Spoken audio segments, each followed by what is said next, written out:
Hugh Hefner, el fundador de la revista Playboy y fallecido el miércoles a los 91 años, era un anuncio ambulante de su propio producto, con su pipa y sus pijamas de seda en medio de una lista de invitados famosos para una eterna fiesta de adultos. Hefner murió por causas naturales en su casa, rodeado por sus familiares, dijo Playboy en un comunicado.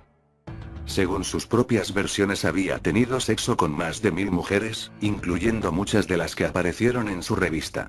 Tras ser lanzada en 1953, Playboy alcanzó una circulación de 200.000 ejemplares en un año y en 5 años superó el millón.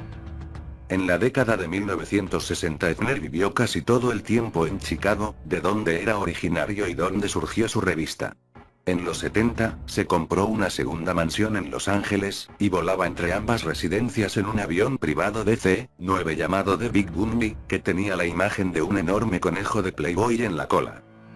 Cuando el New York Times le preguntó en 1992 de qué estaba más orgulloso respondió: de que cambié las actitudes sobre el sexo, que la gente linda puede vivir bajo el mismo techo ahora. Que descontaminé la noción del sexo premarital, eso me da mucha satisfacción. Era ampliamente admirado pero no una figura amada por todos. Muchos líderes feministas y religiosos lo consideraban un glorificador de la pornografía que degradaba a las mujeres y las trataba impunemente como objetos. A las mujeres les advertía desde el primer número: si eres hermana de alguien, esposa o suegra, y tomaste esta revista por error, por favor pásanos al hombre de tu vida y regresa a El libro de cocina, Home Companion.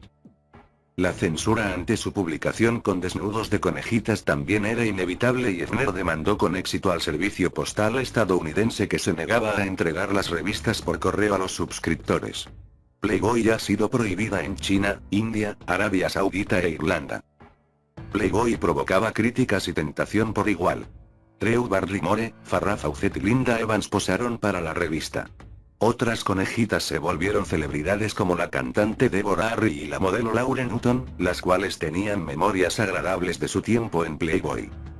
En cambio otras tuvieron experiencias traumáticas, como varias que decían que fueron violadas por el amigo de Hefner, Bill Cosby. Una de las conejitas resultó ser periodista.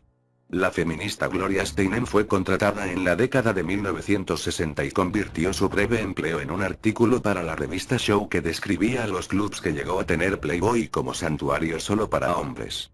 Las conejitas, escribió Steinem, tienden a tener poca educación, son sobreexplotadas y les pagan poco. Steinem consideraba la revista y sus clubs como pornográficos en vez de eróticos. Creo que Hefner quiere pasar a la historia como una persona sofisticada y glamurosa. Pero la persona que menos me gustaría que pasara a la historia es Hugh Hefner, dijo Steinem después. Las mujeres son las mayores beneficiarias de acabar con las viejas nociones hipócritas sobre el sexo, respondió Hefner. Ahora algunas personas actúan como si la revolución sexual fuera un complot masculino para tener sexo. Uno de los resultados no deseados del movimiento femenino es la asociación del impulso erótico con querer herir a alguien. Hefner se describía como un defensor de la libertad de expresión, los derechos civiles y los derechos reproductivos, además de que decía que la revista tenía muchas más cosas en su interior. Playboy publicó por entregas Fahrenheit 451 de Ray Bradbury y también ficción de Doris Lessing y Vladimir Nabokov.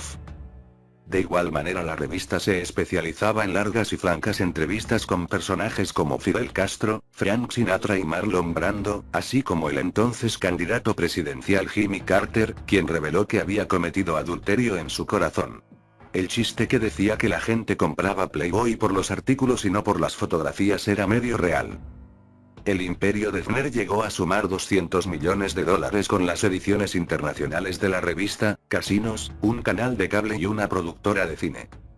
A Hefner le gustaba decir que no le preocupaban las críticas, pero en 1985 sufrió un ligero derrame cerebral que achacó al libro The Killing of the Unicorn. Dorothy Stratton 1960-1980, del cineasta Peter Bogdanovich.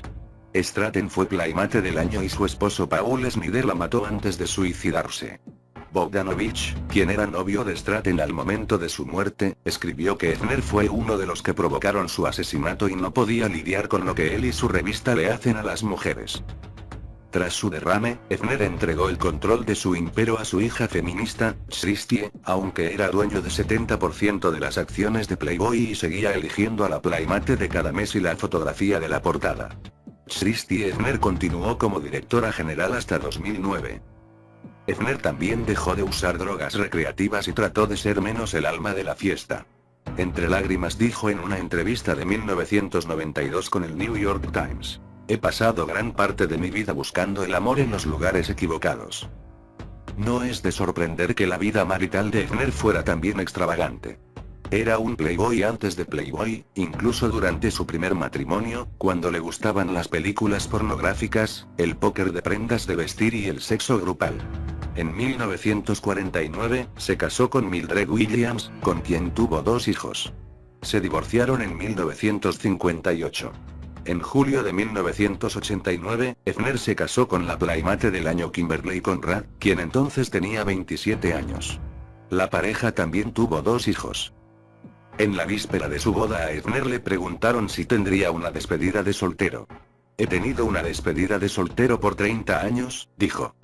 ¿Para qué necesitaría una ahora? Se separaron en 1998, pero ella siguió viviendo al lado de la mansión Playboy con sus 2 hijos. La pareja se divorció en 2010 y él le pidió matrimonio en 2011 a una chica de 24 años llamada Crystal Harris, quien también había sido Playmate. Harris canceló la ceremonia días antes de la boda, pero cambió de parecer y se casaron a finales de 2012. "Quizá debería estar soltero", dijo Hefner unos meses después. "Pero sé que necesito una relación romántica permanente. En otras palabras, soy esencialmente una persona muy romántica y realmente todo lo que estaba buscando, en serio, con la noción del matrimonio, era continuidad y hacerle saber a la chica que realmente me importa". A los 85 años admitió: "Nunca encontré realmente a mi alma gemela". A Hefner le encantaban las películas y las llamaba mi otra familia. Cada semana proyectaba cintas clásicas y nuevas en su mansión. En su cumpleaños, el 9 de abril, pasaba su cinta favorita, Casablanca, e invitaba a los asistentes a vestirse al estilo de la década de 1940. Deseaba que su vida quedara plasmada en una película y estaba ayudando a crear un guión en 2011. Su obsesión con los conejos comenzó con las figuras que decoraban una cobija que tenía de niño. Años después, una subespecie real de conejo, en la lista de especies en peligro de los Cayos de Florida, fue nombrada en su honor: Sylvilagus palustris hefneri. Hefner nació en Chicago el 9 de abril de 1926, hijo de unos devotos padres metodistas quienes, decía, nunca expresaron su amor de alguna manera emocional o física. Desde muy temprana edad comencé a cuestionar muchas de esas tonterías religiosas sobre que el espíritu y el cuerpo del hombre están en conflicto, según las cuales Dios está principalmente en el espíritu y el diablo en la carne, dijo Hefner en una entrevista de Playboy en 1974. En parte soy quien soy por mis raíces puritanas, dijo a Up en 2011. Mi familia es puritana, mi familia es prohibicionista. No se bebía en mi casa, no se hablaba de sexo y creo que vi el lado hiriente e hipócrita de eso desde muy temprano. Cuando Hefner tenía 9 años comenzó a publicar un diario en su barrio, el cual vendía por 1 centavo. Pasaba gran parte de su tiempo escribiendo y haciendo caricaturas. En secundaria comenzó a leer Esquire, una revista sobre sexo y excesos que Hefner quería emular con Playboy. Cuando él y el cofundador de Playboy, el Don Sellers, lanzaron su revista desde la cocina de Hefner en Chicago, el primer número no tenía fecha porque dudaban que hubiese un segundo.